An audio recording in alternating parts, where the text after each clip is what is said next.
Hey guys, Omni here. Last night I went and saw James Wan's new horror film, Malignant, in theaters, and I will say that during my theatrical experience that I wasn't really sure how to approach this movie because I feel like the movie that is presented on the screen is not exactly the movie that is presented in the trailers. It's one of those situations where it definitely marketed a different kind of movie and a different kind of tone.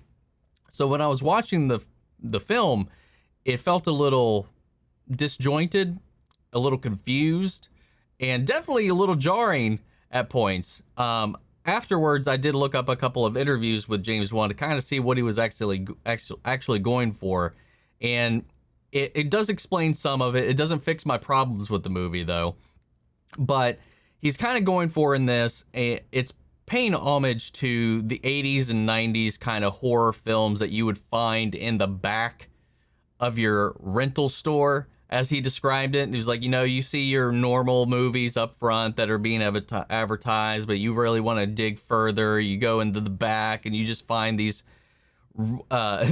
old looking weird videos with these crazy premises and these weird cover arts, and you just kind of take it home and watch it and have fun with it. That's what he was inspired by. And that's honestly what it felt like. And that's why I was confused going into this, like initially, because I thought this was going to be a straightforward, like horror film. Because it had this weird innate campiness to it while I was watching it that completely threw me off. Like there's some really stunted acting in this film. There's some really weird deliveries and directions and musical choices that kind of just take you out of the movie, and I'm getting right into the nitty gritty of some of my problems with it right out of the gate. But like it just kind of threw me off. I didn't know if this movie was trying to take itself seriously, because a lot of the time it does, and he did say that he did want to try to take that concept but also elevate it and do something different with it, thinking outside of the box. And while he does, this movie presents a lot of really interesting ideas in it and throughout, some concepts that are really fun. There are some really cool sequences in here. The overall idea of it is a lot of fun, but I feel, for me, when I was watching this movie, it felt more like it started off based and rooted in horror, and it turns into a borderline graphic novel superhero flick towards the rest of it. Takes like a little bit of a turn in the third act, especially, where it kind of turns into a graphic novel. And it's actually, I feel like the whole movie is kind of shot and spoken like this was a graphic novel adaptation. Like they were just taking the words straight off the page. Like if this was a graphic novel from like the 80s and 90s and they were adapting it, that's kind of what the dialogue feels like, and the pacing feels like a little bit. There's like this superhero edge to it that I can't say without spoilers, so that's kind of the feel to it. I'd even say there's even a John Wick element in this movie, and you'll understand once you see it. There's a couple of Naruto references in here that I don't know if were intentional, but were extremely blatant to me, who's been a pretty big fan of that series for a really long time. I even like made a tweet online about like the the little trend people like to do with like spoilers out of context from the movie, and I posted a couple, and two of which were from Naruto, and had some at least some reinforcement that was pretty spot on. And it is, man, it's hilarious. Like he said, it's a little bit of a genre blender. There's a little bit of a mix of horror, there's a little bit a mix of psychological thriller, there's a little bit of mix of science fiction in here. It's a very unique movie, and that is one of the praises I'm going to 100% give this movie. Is it is 100% unique in the way that it approaches everything, the way that it's directed, the way that it is, the concept and the story behind it. Though I got the twist really early on in the movie, so it didn't really blow me away once everything came about. This movie, what it struggles with the most, I think, is the tone. And like I said, there's a lot of really terrible acting in it. There's some really, really by the numbers dialogue in here that feels like it's from like an 80s back of your rental store, like trash horror movie. But then it tries to take itself seriously in these various moments, and it does tackle with some very important and relevant and serious themes.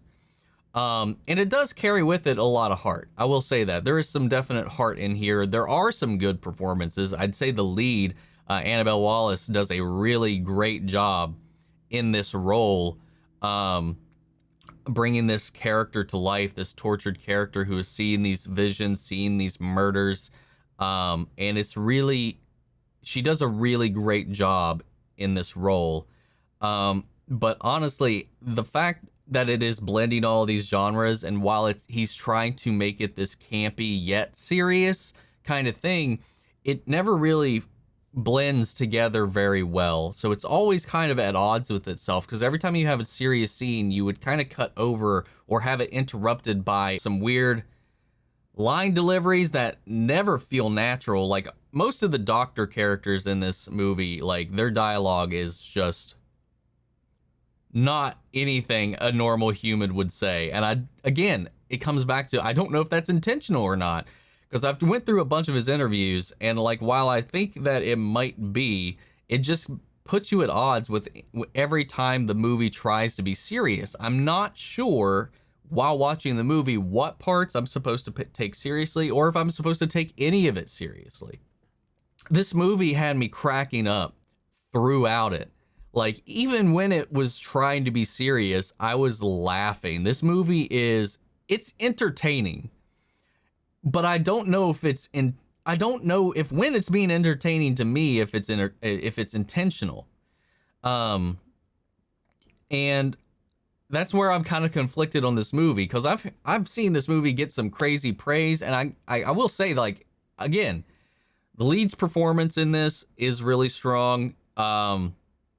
And it's a really unique concept, and there's some really interesting concepts and sequences in here. There's a really great, like, top-down shot, not quite as similar as the one we saw in El Camino, the Breaking Bad film.